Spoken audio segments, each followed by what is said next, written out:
had an amazing mother. I mean, I was blessed. I had a very strong mother in real estate. Yes. I mean, she was on the phone. I listened. You know, we had these role models that we had.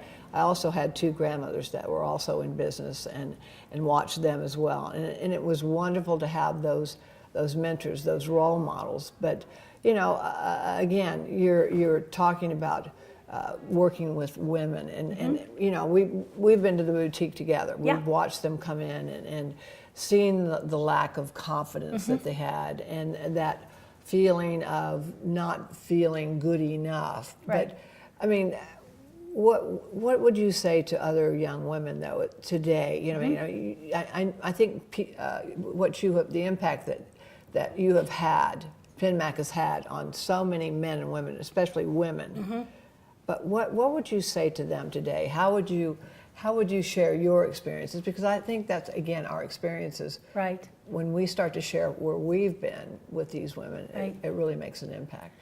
I think as women, we take on a lot, really just because of who we are. I think it tends to be our nature. We're, for the most part, the nurturers to our families, and so we are not only doing all the daily things that are involved in our families' lives, and then we are also working women who are trying to be successful and make a path for ourselves.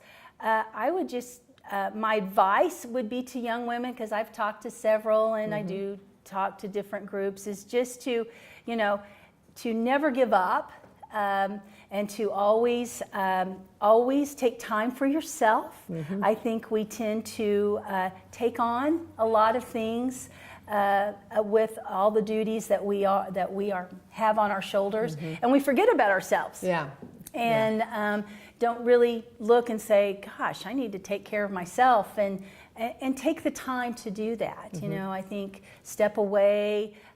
If it's a few hours a week or it's a whole day or something, just to look at yourself and to always take that time. And never give up, I think, is just believing in what you can do, because we have the ability. I know at times, being women, we've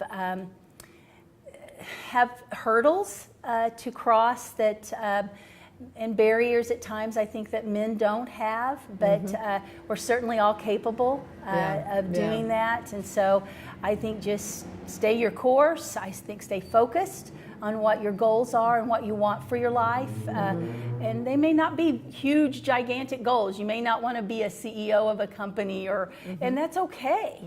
And just be comfortable with what you choose, and I think just give it your all, whatever you choose to do. So. Well, you said something very important. You know, I'm the mother of 3 daughters, and my daughters have literally they're teaching me a lot about leading with the feminine.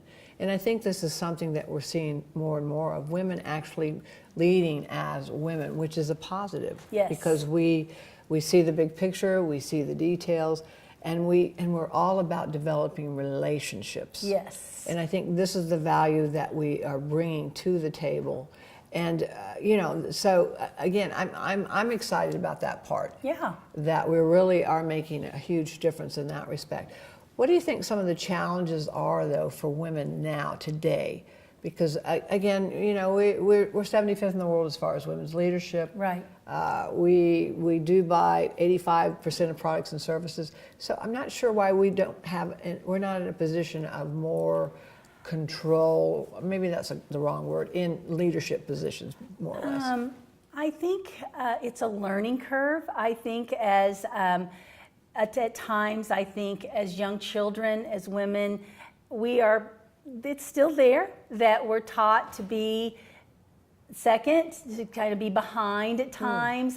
You see that a little bit. I think for some reason, women tend to lack the confidence in what they truly have the ability to do. So I think it is our responsibility as adults and mothers and mentors to young children, even little. I mean, you start early, encouraging them.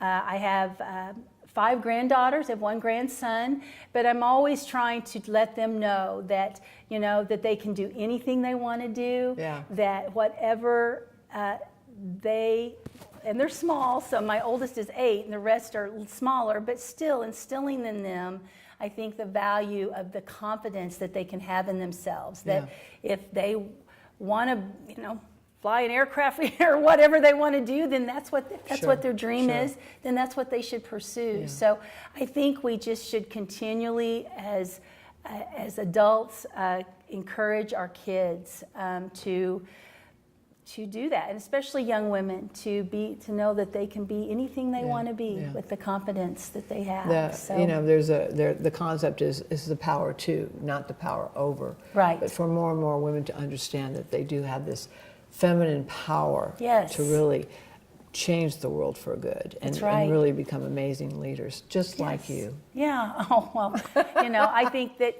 just taking, I think if we use our natural ability of things that we possess as women, like you mentioned before, I think that we can take our love, our passions, and turn those things into wonderful things. Yeah. So change the world for good. Change the world for good. That's what it's all about. That's right. That's exactly right. Well, thank you so much for being with me. Oh, you're very welcome. Thank you for having me. Thank you.